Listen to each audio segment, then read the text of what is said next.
Good morning everyone.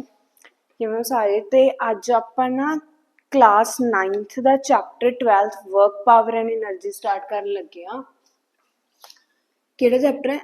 Chapter 12th work power and energy. Class 9th ਦਾ chapter है, ठीक है। ਇਹਦੇ ਵਿੱਚ ਆਪਾਂ वर्क की हुंदा है, एनर्जी की हुंदी है, पावर की हुंदा है, ਉਹਦੇ ਬਾਰੇ ਆਪਾਂ ਕੀ ਕਰਾਂਗੇ, ਸਟੱਡੀ ਕਰਾਂਗੇ। फस्ट ਆਪਾਂ ਕਰਦੇ एनर्जी। एनर्जी की हुंदी है, ठीक है। जे ਆਪਾਂ ਗੱਲ ਕਰੀਏ व्हाट इज एनर्जी, ठीक है। एनर्जी की है, एनर्जी है ना कि बहुत डिफरेंट फॉर्म्स ਦੇ ਵਿੱਚ प्रेजेंट है, ठीक है। कि ਆਪਾਂ कह ਲਈ कि ਮਕੈਨੀਕਲ एनर्जी ਹੁੰਦੀ है, कैमिकल एनर्जी ਹੁੰਦੀ है, काइनेटिक एनर्जी ਹੁੰਦੀ है, इलैक्ट्रोमैग्नेटिक एनर्जी ਹੁੰਦੀ है, ठीक है। न्यूक्लियर एनर्जी ਹੁੰਦੀ है, थर्मल एनर्जी ਹੁੰਦੀ है। तो डिफरेंट फॉर्म ऑफ एनर्जी की है प्रेजेंट है, ठीक है। It present in different form, presents in different forms, ठीक है। तो केड़ी केड़ी हुंदी, अगर आप मैं ਹੁੰਦੀਆਂ ਤਾਂ बहुत है, मैं ਤੁਹਾਨੂੰ कुछ एग्जांपल्स दे रही ने, like mechanical, nuclear, thermal,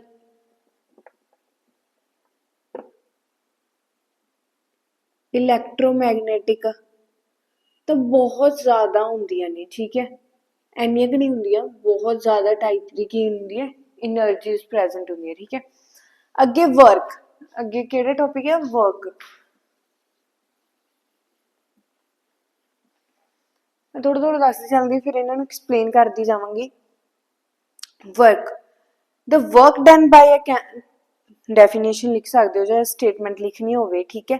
work done bye a constant force, ठीक है। अगर आप मैं कह रही हूँ कि कोई भी काम है, ठीक है, कोई भी तुसी काम कर रहे हो बाय अ कांस्टेंट फोर्स, कि मैं तुहानू कहा कि तुसी कांस्टेंट फोर्स लगा रहे हो, लाइक मैं कहा तुसी 10 न्यूटन उस ते फोर्स लगा रहे हो, ठीक है।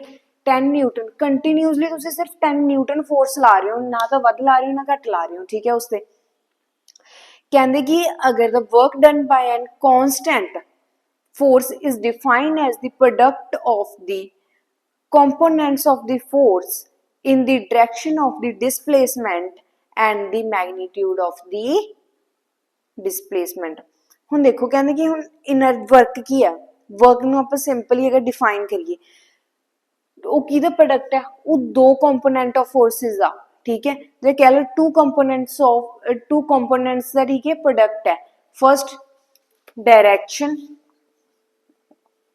डायरेक्शन की है उसकी, ठीक है, मतलब direction in the form of displacement कह लो, ठीक है। सैकेंड है मैग्नीट्यूड। मैनू ये दसो, जेड़ी चीज डायरेक्शन नू भी डिफाइन करे, जेड़ी चीज मैग्नीट्यूड नू भी डिफाइन करे, वो की हुंदी है, वैक्टर। की हुंदे है, वैक्टर हुंदी है, ठीक है। वो केड़ी हुंदी है, वैक्टर। हुण वर्क की है, जो आप वर्क कर रहे हैं, ठीक है। मैं कहा कि मैं कोई चीज़ नू धक्का दे रही हूँ by a constant force 10 newton, ठीक है। उस चीज़ नू धक्का दे रही हूँ, तो उस चीज़ की डिस्प्लेसमेंट की होएगी, मतलब डिस्प्लेसमेंट की अगर मैं कहां कि इत्थे चीज़ पई सी, ठीक है, मैं उस चीज़ नू धक्का मार के इत्थे लगी हूँ बाय 10 न्यूटन फोर्स लगा के उत्ते, ठीक है। हुण मैं डायरेक्शन केड़ी च लैके गई, आवली च, ਇਹਦਾ मैग्नीट्यूड किन्ना है, ठीक है। उस दे बेस ते कि आपां वर्क नू की करदे हैं, डिफाइन करते हैं, ठीक है। अगे कहते वर्क इज ऑफ 3 टाइप, ठीक है। पॉजिटिव वर्क, नैगेटिव वर्क ते जीरो वर्क। केड़ा? Positive work, negative work and zero work,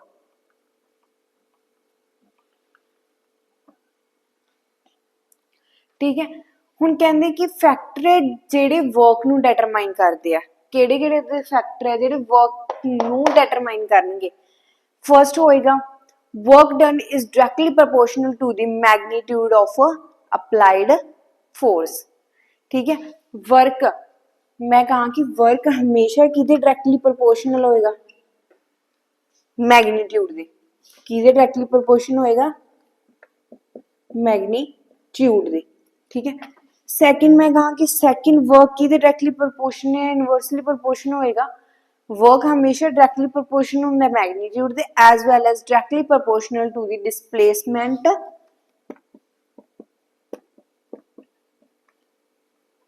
of the direction.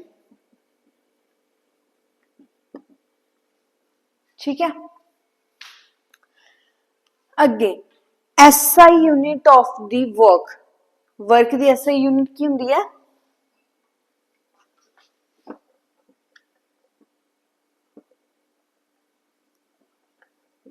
Work दी SI यूनिट जाउल की होंदी है, जाउल होंदी है, जिन्हों आप किहदे नाल डिनोट करते हैं बाय जे।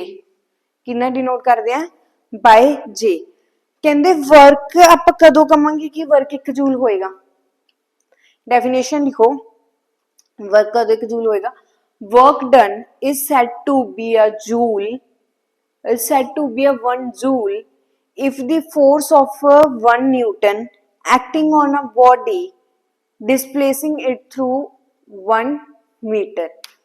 वर्क कदों मैं 1 जूल कहांगी, वर्क उदों 1 जूल होएगा ਜਦੋਂ मैं ਉਹਦੇ ਤੇ 1 ਨਿਊਟਨ फोर्स लगा रही हाँ। ठीक है, तो ਉਹਦੀ डिस्प्लेसमेंट कितनी हो रही है, डिस्प्लेसमेंट की गल करिए ਉਹਦੀ ਆਪਾਂ कितनी हो रही है कि एक जगह तो दूसरी जगह कितने गया 1 मीटर का चेंज आया अगर ਉਹਦੇ ਵਿੱਚ। अगर मैं 1 न्यूटन फोर्स लगा रही है तो वो 1 न्यूटन फोर्स लाने नाल ठीक है 1 मीटर वो चीज अगे जा रही है तो वो की होएगा 1 जाउल की होएगा 1 जाउल। अगे कहते अपनी बॉडी की कैपेसिटी, ठीक है, अपनी बॉडी की जो भी आप कैपेसिटी कह लो, ठीक है।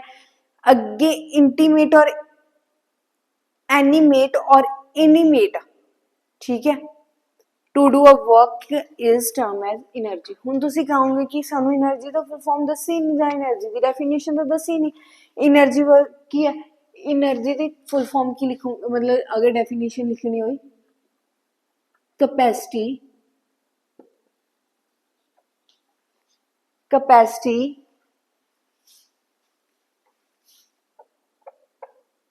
Capacity of a body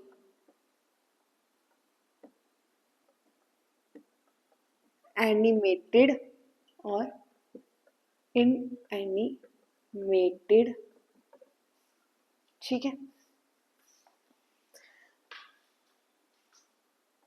to do work. Energy का डेफिनेशन की है या एनर्जी का मतलब की है, हुण वर्क तो आप पढ़ लिया, वर्क का की मतलब, एनर्जी का की मतलब है, एनर्जी का मतलब है कि अपनी बॉडी दे विच कितनी कैपेसिटी है कि आप किसी काम नूं इनिमेटेड जां इनएनिमेटेड वो काम की कर परफॉर्म कर सकिए। ठीक है, उन्होंने की कहांगे एनर्जी। हुण मैं कहां कि तुसीं कहने हो ना साडे च एनर्जी नहीं आ, एनर्जी नहीं है, एनर्जी नहीं है का मतलब की है कि थोड़ी बॉडी दे विच किसी भी चीज नूं जां कोई भी वर्क करने की है कैपेसिटी नहीं हैगी। ठीक है, मुझे कह रहे हैं कि नहीं मेरे से बहुत एनर्जी है, मैं तो जिम लगांगा, जिम लावांगा। ठीक है, that mean your body is capable to do the work by inanimated और एनिमेटेड। ठीक है, अगे की है द एनर्जी पोजेस्ड, हुण अगे लाइन लिखो एक होर, the energy possessed by a body by virtue of its motion is called kinetic energy। हुण आपां एनर्जी की गल कर रहे हैं, ठीक है, एनर्जी स्टडी कर रहे हैं। नोट डाउन कर लो, नोट डाउन करना तो कर सकते हो note down.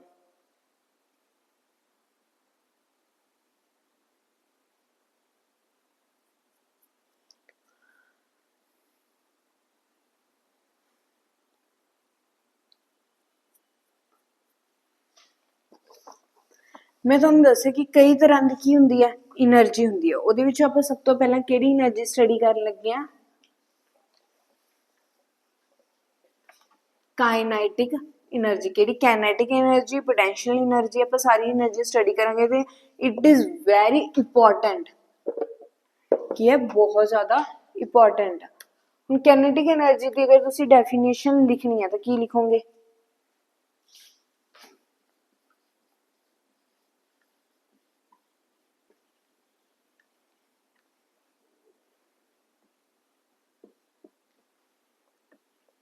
the energy is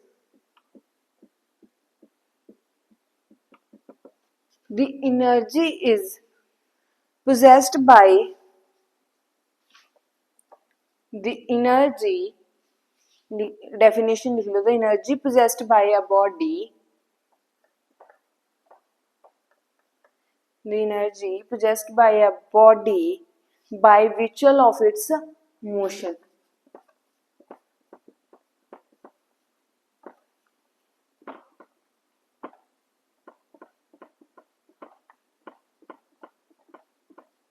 ठीक है, this is the definition of the kinetic energy. Kinetic energy की होगी जेडी एनर्जी अपनी बॉडी के द्वारा पोजेस की जाएगी by which of its motion, it is called an kinetic energy. Kinetic energy की होंगी है, हुण काइनेटिक एनर्जी का अगर फॉर्मूला लिखिए, ठीक है, तो काइनेटिक एनर्जी की होंगी kinetic energy of a body of mass m और थ्रू वेलोसिटी। मैं कहा कि कोई भी बॉडी का मास की है m है, ठीक है, तो वेलोसिटी ਉਹਦੀ ਕੀ ਹੈ v है। तो इतों की आएगा काइनेटिक एनर्जी का फॉर्मूला आएगा k is equal to 1/2 mv square where m is mass, v is velocity. This is the formula of the kinetic energy and it is very very very important. मतलब पूरे chapter से ये formula related सानू बहुत numerical solve करने पैणगे, ठीक है। अगे पोटेंशियल एनर्जी, हम पोटेंशियल एनर्जी दी की करैक्टरिस्टिक्स ने, ठीक है, ये पोटेंशियल एनर्जी की है,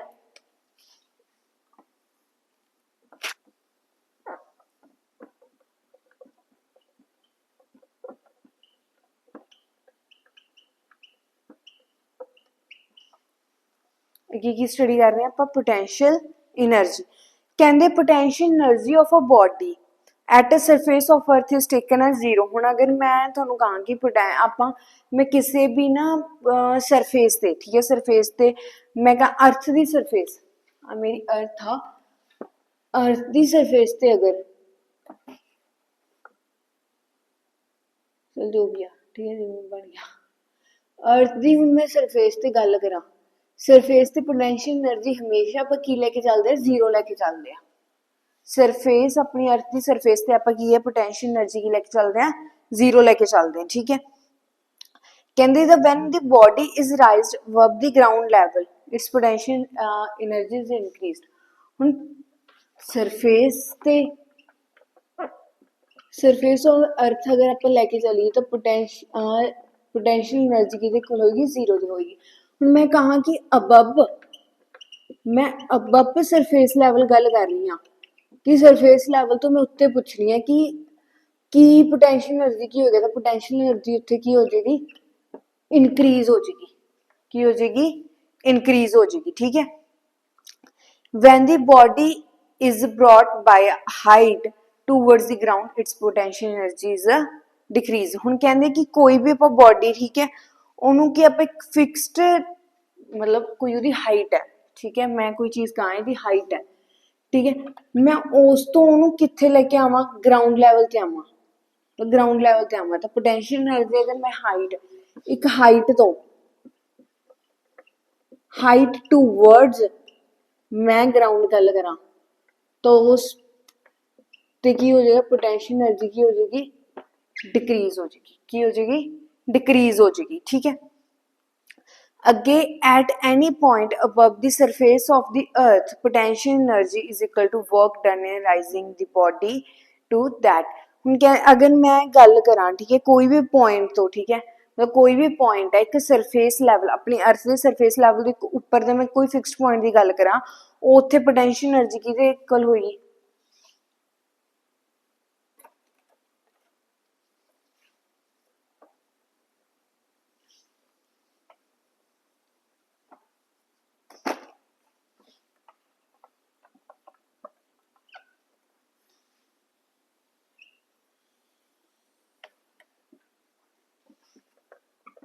at any point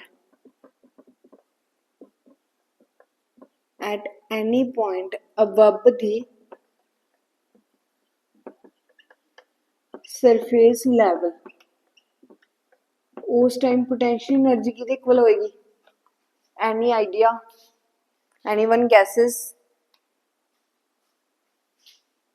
work done in work done in rising the body to that point.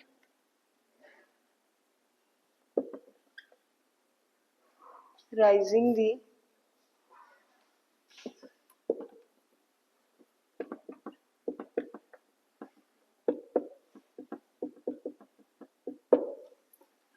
ਹੁਣ ਮੈਂ ਅਗਰ ਤੁਹਾਨੂੰ ਸਰਫੇਸ ਲੈਵਲ ਤੋਂ ਇੱਕ ਫਿਕਸਡ ਉੱਪਰ ਗੱਲ ਕਰ ਰਹੀ ਹਾਂ ਕਿ ਹਾਂ ਇੱਕ ਸਰਫੇਸ ਲੈਵਲ ਆਹ ਸਰਫੇਸ ਲੈਵਲ ਹੈ ਤੇ ਮੈਂ ਇਸ ਜਗ੍ਹਾ ਤੇ ਪੁਆਇੰਟ ਦੀ ਗੱਲ ਕੀਤੀ ਆ ਸਰਫੇਸ ਲੈਵਲ ਹੈ ਠੀਕ ਹੈ ਮੇਰਾ ਆਹ ਜਗ੍ਹਾ ਮੈਂ ਫਿਕਸਡ ਪੁਆਇੰਟ ਦੀ ਗੱਲ ਕੀਤੀ ਹੈ ਇੱਥੇ ਮੈਂ ਹੁਣ ਪੋਟੈਂਸ਼ੀਅਲ એનર્ਜੀ ਕਿਹਦੇ ਕੋਲ ਲੈ ਕੇ ਚੱਲਾਂਗੀ ਪੋਟੈਂਸ਼ੀਅਲ એનર્ਜੀ ਲੈ ਕੇ ਚੱਲਾਂਗੀ ਕਿ ਮੈਨੂੰ ਕਿ ਉਹਦੇ ਤੇ ਮੇਰਾ ਕਿੰਨਾ ਵਰਕ ਡਨ ਹੁਣ ਲੱਗਿਆ ਜਾਂ ਮੈਂ ਉਹਦੇ ਤੇ ਕਿੰਨਾ ਵਰਕ ਕੀਤਾ ਠੀਕ ਹੈ ਉਸ ਬੋਡੀ ਨੂੰ ਉਸ ਪੁਆਇੰਟ ਤੱਕ ਲੈ ਕੇ ਜਾਣ ਲਈ ਬੋਡੀ ਨੂੰ ਉਸ ਪੁਆਇੰਟ ਤੱਕ ਲੈਣ ਲਈ ਜਿੰਨਾ ਮੈਂ ਕੰਮ ਕੀਤਾ ਠੀਕ ਹੈ ਜਿੰਨਾ ਮੈਂ ਵਰਕ ਡਨ ਕੀਤਾ ਉਹ ਕਿਹਦੇ ਇਕੁਅਲ ਹੋਏਗਾ ਪੋਟੈਂਸ਼ੀਅਲ એનર્ਜੀ ਦੇ ਇਕੁਅਲ ਹੋਏਗਾ ਠੀਕ ਹੈ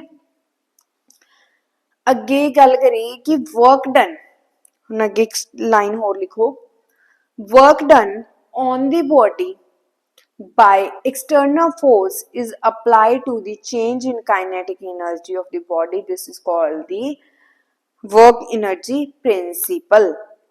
ਕੀ ਹੈ work energy principle ਦੀ ਆਪਾਂ ਅਗਰ ਗੱਲ ਕਰੀਏ ਤਾਂ ਉਹ ਕੀ ਆ ਲਿਖ ਲਓ ਅਗਰ ਲਿਖਣਾ ਹੈ ਕਿਸੇ ਨੇ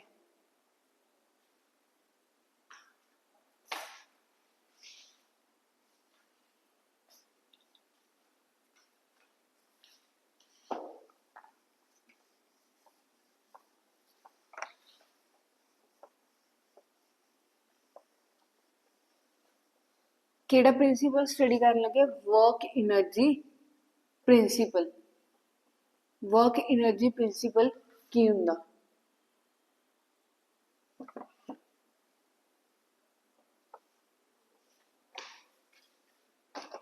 ਆ ਲਿਖ ਲਓ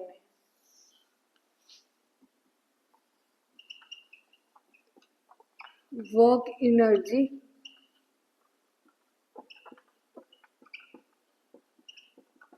वर्क एनर्जी प्रिंसिपल अगर मैं डेफिनेशन लिखा तो क्या लिखोगे work done on the body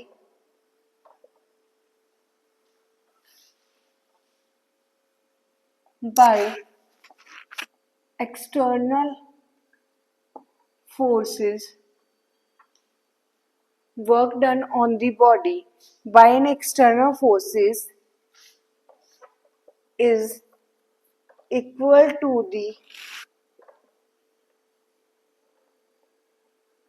kinetic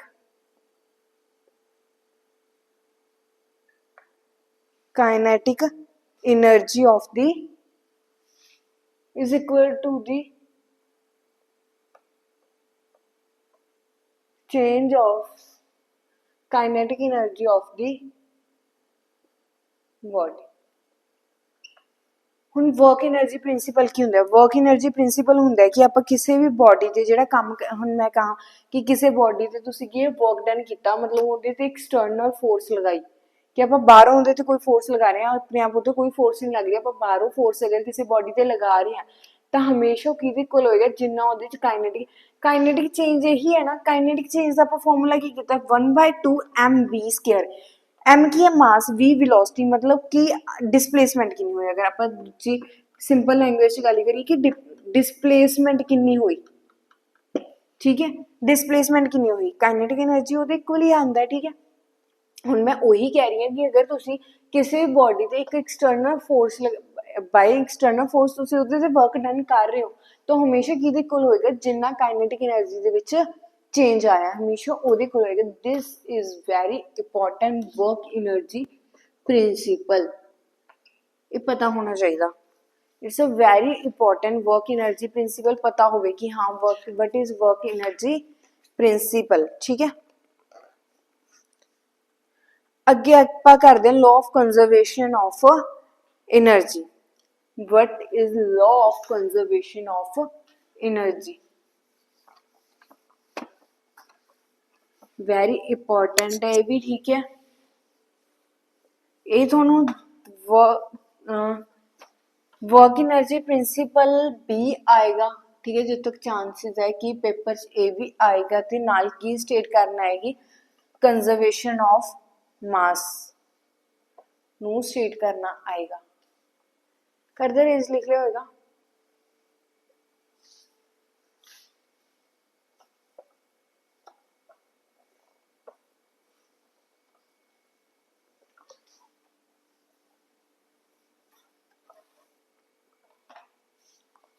अगे की है law of conservation of mass. केड़ा लॉ स्टडी करते हैं आपां?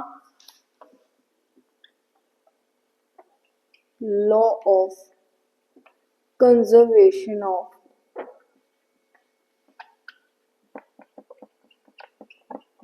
मास, ठीक है।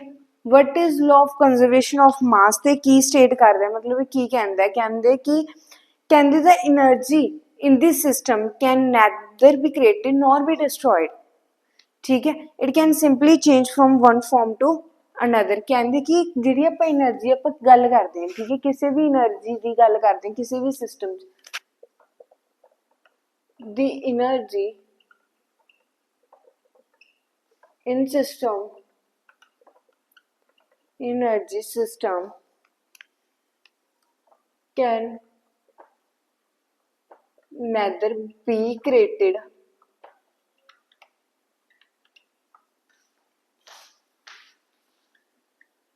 nor be destroyed, it can simply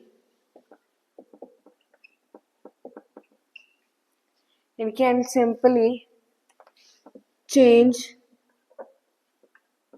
one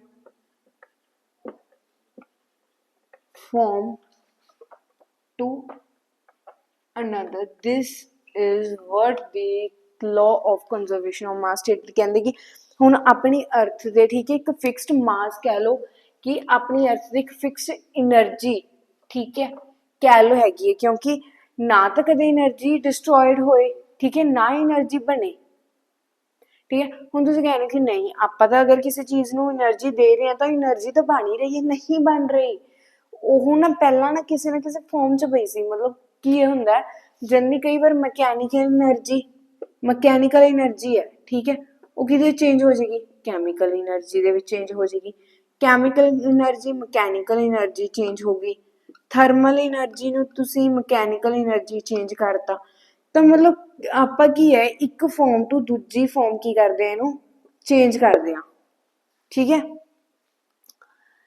ਅੱਗੇ ਕਹਿੰਦੇ for a body falling freely, the sum of kinetic energy and the potential energy at any point of its fall remain constant। ਹੁਣ ਆਪਾਂ free flow ਦੇ case 'ਚ ਲੈ ਕੇ ਚੱਲਦੇ ਹਾਂ। ਮੈਂ ਕਹਿ ਰਹੀ ਕਿ free flow ਹੋ ਰਿਹਾ,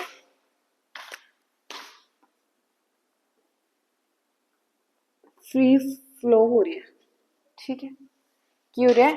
free flow मतलब ਜਾਂ कह लो फ्रीली फॉलिंग हुई है, ठीक है, किसी भी body the of a body. अगर किसी भी बॉडी दी फ्री फॉलिंग हो रही है ਉਹਦੇ ਵਿੱਚ ਕੀ ਹੋਏਗਾ? Sum of kinetic energy plus sum of potential energy, ठीक है, किसी भी मूवमेंट ते इत्थे मैं लगा एट एनी मूवमेंट ਉਹ ਕੀ ਰਹੇਗਾ? ਰਿਮੇਨ ਕੌਨਸਟੈਂਟ ਰਹੇਗਾ। ਕਿ ਤੁਸੀਂ ਕਿਸੇ ਵੀ ਮੂਵਮੈਂਟ ਦੀ ਉਹਦੀ ਪੋਟੈਂਸ਼ੀਅਲ ਅਗਰ ਫ੍ਰੀ ਫਲੋ ਹੋ ਰਿਹਾ, ਠੀਕ ਹੈ, ਕਿਸੇ ਚੀਜ਼ ਤੋਂ ਉੱਪਰ ਤੋਂ ਫ੍ਰੀ ਫਲੋ ਹੋ ਰਿਹਾ, ਫ੍ਰੀ ਫੋਲਿੰਗ ਹੋ ਰਹੀ ਹੈ ਸੌਰੀ, ਠੀਕ ਹੈ, ਤਾਂ ਤੁਸੀਂ ਕਾਇਨੈਟਿਕ एनर्जी प्लस पोटेंशियल एनर्जी कर दो किसी भी पॉइंट पे। मैं कहा कि u is equal to 10, u is equal to 5, ठीक है, जो height h is equal to 5 या h इज इक्वल टू 10, तो किसी भी मूवमेंट से की होएगी ਉਹਦੀ potential energy plus kinetic energy की होएगी? कांस्टेंट होएगी, ठीक है। होंगे पोटेंशियल एनर्जी, ਤੁਸੀਂ ਕਹਿੰਦੇ ਕਿ ਦੀਦੀ काइनेटिक एनर्जी तो तुसीं सानू डेफिनेशन दस दी, पोटेंशियल एनर्जी की होंगे सर पोटेंशियल एनर्जी तुम कदे पोटेंशियल एनर्जी कहन लगे हो what is potential energy potential energy है कि पोटेंशियल एनर्जी की डेफिनेशन लिखो the energy possessed by a body the energy possessed by a body by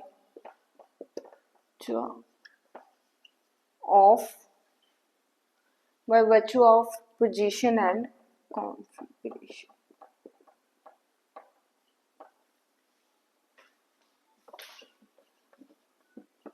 kinetic energy ਕੀ ਸੀ ਕਾਈਨੈਟਿਕ એનર્ਜੀ ਸੀਗਾ ਕਿ ਜਿਹੜੀ એનર્ਜੀ ਪੋਜੈਸ ਹੋਣ ਨਾਲ ਮੋਸ਼ਨ 'ਚ ਚੇਂਜ ਆਵੇ ਕਾਈਨੈਟਿਕ એનર્ਜੀ ਮੈਂ ਕੀ ਪੜਾਈ ਸੀ ਬਾਈ virtue of ਇਟਸ ਮੋਸ਼ਨ ਕਿ ਉਹਦੇ 'ਚ ਕੋਈ ਡਾਇਰੈਕਸ਼ਨ 'ਚ ਫਰਕ ਆ ਰਿਹਾ ਉਹਦੇ ਮੈਗਨੀਟਿਊਡ 'ਚ ਫਰਕ ਆ ਰਿਹਾ ਠੀਕ ਹੈ ਪੋਟੈਂਸ਼ੀਅਲ એનર્ਜੀ 'ਚ ਕੀ ਹੋਏਗਾ ਪੋਟੈਂਸ਼ੀਅਲ એનર્ਜੀ 'ਚ ਉਹਦੀ ਪੋਜੀਸ਼ਨ ਉਸ ਦਾ ਮੋਸ਼ਨ ਰੈਸਟ ਤੋਂ ਆਪਾਂ ਕਹਿ ਲਓ ਰੈਸਟ ਵਰਕਿੰਗ 'ਚ ਆ ਗਏ ਉਹ ਠੀਕ ਹੈ ਮੋਸ਼ਨ 'ਚ ਆ ਗਈ ਕੋਈ ਚੀਜ਼ ਜਾਂ ਮੋਸ਼ਨ ਤੋਂ ਉਹਨੂੰ ਆਪਾਂ ਰੈਸਟ 'ਚ ਲੈ ਕੇ ਆਉਂਦੇ ਇਹਦੇ ਵਿੱਚ ਕੀ ਹੋਏਗਾ bye which of its position and configuration ਜੇ ਆਪਾਂ ਕਿਸੇ ਵੀ ਬੋਡੀ ਤੇ ਕੀ ਹੈ એનર્ਜੀ ਲਗਾਵਾਂਗੇ ਠੀਕ ਹੈ ਉਹਦੇ ਨਾਲ ਕੀ ਹੋਏਗਾ ਪੋਜੀਸ਼ਨ ਤੇ ਕਨਫੀਗਰੇਸ਼ਨ 'ਚ ਕੀ ਹੋਏਗਾ ਫਰਕ ਹੋਏਗਾ this is known as a potential energy ਠੀਕ ਹੈ ਫਿਰ ਇੱਕ ਗ੍ਰੈਵਿਟੇਸ਼ਨਲ ਪੋਟੈਂਸ਼ੀਅਲ એનર્ਜੀ ਦਾ ਫਾਰਮੂਲਾ ਹੁੰਦਾ ਹੈ ਗ੍ਰੈਵਿਟੇਸ਼ਨਲ पोटेंशियल एनर्जी इन्होंने फॉर्मूला करना बहुत ज़्यादा जरूरी आ ठीक है क्योंकि कई बार ये फॉर्मूला आ जाता है ठीक है थोनों पूछ ले तो थोनों उस टाइम पता ना हो ठीक है तो इसका फॉर्मूला की है U is equal to m g h where m define mass g define gravitation h define height important आ ठीक है ਅੱਗੇ ਕੀ ਆ ਆਪਾਂ ਕੀ ਪੜ੍ਹ ਲਿਆ એનર્ਜੀ ਵੀ ਪੜ੍ਹ ਲਈ ਵਰਕ ਵੀ ਪੜ੍ਹ ਲਿਆ now which thing is left power ਮੈਂ ਐਜ਼ ਅ ਵਨ ਸ਼ਾਟ ਚ ਸੁਣਨਾ ਬਸ ਤੁਹਾਡੀ ਟੌਪਿਕ ਕਲੀਅਰ ਕਰਾ ਰਹੀ ਹਾਂ as a one shot video ਮੈਨੂੰ ਬਰੀਫਲੀ ਇਸ ਚੈਪਟਰ ਨੂੰ ਨਹੀਂ ਲੈ ਕੇ ਜਾ ਰਹੀ ਅਗਰ ਕਿਸੇ ਨੇ ਇਸ ਚੈਪਟਰ ਨੂੰ ਬਰੀਫਲੀ ਸਮਝਣਾ ਠੀਕ ਹੈ ਜੇ ਚਾਹੁੰਦੇ ਹੋ ਕਿ ਇਸ ਚੈਪਟਰ ਦੀ ਇੱਕ ਪ੍ਰੋਪਰ NCERT ਦੀ ਮੈਂ ਵੀਡੀਓ ਬਣਾਵਾਂ ਠੀਕ ਹੈ ਤਾਂ ਤੁਸੀਂ ਮੈਨੂੰ ਕਮੈਂਟ 'ਚ ਦੱਸ ਦਿਓ ਕਿ ਹਾਂ ਸਾਨੂੰ ਇਸ ਚੈਪਟਰ ਜਾਂ ਕਿਸੇ ਵੀ ਚੈਪਟਰ ਦੀ ਅਗਰ ਤੁਹਾਨੂੰ ਪੂਰੀ ਵੀਡੀਓ ਚਾਹੀਦੀ ਆ ਮਤਲਬ ਲੌਂਗ ਵੀਡੀਓ ਜਿਵੇਂ ਕਹਿ ਲਓ ਅਗਰ ਕਿਸੇ ਦੀ ਵਨ ਸ਼ਾਟ ਚਾਹੀਦੀ ਹੈ ਮੈਨੂੰ ਮੈਸੇਜ ਕਰ ਦਿਓ ਕਿਸੇ ਵੀ ਕਲਾਸ ਦੀ ਕਿਸੇ ਵੀ ਸਬਜੈਕਟ ਦੀ ਠੀਕ ਹੈ ਹੁਣ ਅੱਗੇ ਮੈਂ ਕੀ ਕਰਾਂਗੀ work what is work work ਕੀ ਆ ਠੀਕ ਹੈ work is defined as the rate of doing work ਠੀਕ ਹੈ work ਕੀ ਆ oh power sorry rate of doing work power ਨੂੰ ਕਿਵੇਂ ਡਿਫਾਈਨ ਕਰਦੇ ਰੇਟ ਆਫ ਡੂਇੰਗ ਵਰਕ ਕੀ ਮਤਲਬ ਆਪਾਂ ਕਿੰਨੇ ਠੀਕ ਹੈ ਕਿੰਨੇ ਟਾਈਮ ਰੇਟ ਜਿੱਥੇ ਰੇਟ ਦਾ ਮਤਲਬ ਆ ਗਿਆ ਕਿ ਇਹ ਟਾਈਮ ਕਿ ਕਿੰਨੇ ਟਾਈਮ 'ਚ ਆਪਾਂ ਕੋਈ ਵਰਕ ਨੂੰ ਪਰਫਾਰਮ ਕਰ ਰਹੇ ਹਾਂ ਅਗਰ ਮੈਂ ਕਿਤੇ ਰੇਟ ਲਿਖ ਰਹੀ ਹਾਂ ਨਾ ਦੈਟਸ ਮੀਨ ਉਹਦੀ ਡਿਵੀਜ਼ਨ 'ਚ ਕੀ ਆਏਗਾ डिवाइड बाय टी आएगा हमेशा टाइम आएगा ठीक है ना ਹੁਣ ਇਹਦਾ अगर मैं मैथमेटिकली एक्सप्रैशन लिखावा थोनों मैथमेटिकली एक्सप्रैशन की होएगा power is denoted by P ठीक है तो P is equal to W upon T एक ही है वर्क एक ही है time P is equal to power this is a mathematical derivation the mathematical expression for the power ठीक है कि आप कितना वर्क ठीक है कितना वर्क परफॉर्म हो रहा मतलब वर्क ਦੇ ਵਿੱਚ ਕਿੰਨੀ એનર્ਜੀ ਕੰਜ਼ਿਊਮਡ ਹੋ ਰਹੀ ਆ ਕਿੰਨਾ ਟਾਈਮ ਟੇਕਨ ਆ ਉਹ ਕਿਹਦੇ ਕੋਲ ਹੋਏਗਾ ਪਾਵਰ ਦੇ ਕੋਲ ਹੋਏਗਾ ਠੀਕ ਹੈ ਅੱਗੇ ਪਾਵਰ ਨੂੰ ਆਪਾਂ ਕਿਹਦੇ ਵਿੱਚ ਮੇਜ਼ਰ ਕਰਦੇ ਆ power is measured in watt किहदे च करदे आ इन watt ठीक है और जा कह लो horse power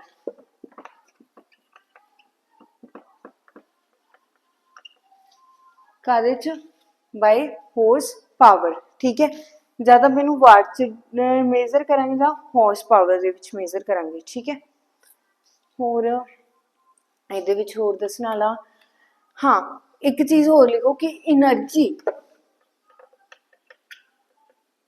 energy is converted one form to another, कि एनर्जी एक फॉर्म तो दूजी फॉर्म च की हो सकती है, कन्वर्ट हो सकती है, ठीक है। ते लास्ट पॉइंट लिखो, the total energy of a vibrating simple pendulum remains conserved during its motion. की लिखना है, the total energy of the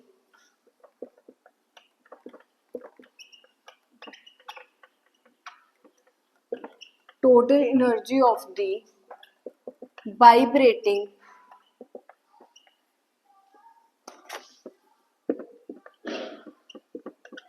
simple pendulum remains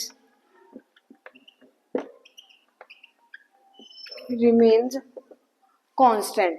कि ਜਿਹੜੀ ਵੀ ਆਪਾਂ ਟੋਟਲ એનર્ਜੀ ਦੀ ਗੱਲ ਕਰ ਰਹੇ ਹਾਂ ਕਿ what is the total energy what is TE D की होएगा किसी भी पेंडुलम का, ठीक है, कोई भी वाइब्रेटिंग पेंडुलम है वो की होएगी हमेशा कांस्टेंट होएगी उसकी टोटल एनर्जी, ठीक है। ड्यूरिंग इट्स मोशन आल्सो याद रखियो कि जो वो मोशन च है ना, वर्क कर रहा है उस टाइम भी ये की रहेगी, कांस्टेंट रहेगी, ठीक है, टोटल एनर्जी। तो ये वन शॉर्ट वीडियो सीगी, ठीक है, this is a one short video of the chapter work power and energy, ठीक है। आई होप सो सारे टॉपिक क्लीयर हो गए होने हैं। अगर कोई भी डाउट होए तो कमेंट में दस सकते हो। This is important, this is also important chapter, ठीक है। फिजिक्स का एक बहुत कह लो ईजी चैप्टर आ, ठीक है, ईजी वाला चैप्टर जिन्होंने कह देंगे कि जितों ईजली आप मार्क्स गेन कर सकते हैं। ये क्वेश्चन ਤੁਹਾਨੂੰ मैं एज अ PDF दे ਦਾਂਗੀ, ठीक है, ਤੁਸੀਂ ਉੱਥੋਂ ਕੁਐਸਚਨ ਕਰ ਲਿਓ ਕਿ ਇਹਦੇ ਚ ਕਿੱਦਾਂ ਕਿੱਦਾਂ ਦੇ ਕੁਐਸਚਨ ਬਣ ਸਕਦੇ, ਵਿਦ ਸੋਲੂਸ਼ਨ ਵੀ ਮੈਂ ਤੁਹਾਨੂੰ ਪ੍ਰੋਵਾਈਡ ਕਰ ਦਾਂਗੀ ਕਿ how questions are coming in the exam, ठीक है, from this chapter। Okay, thank you।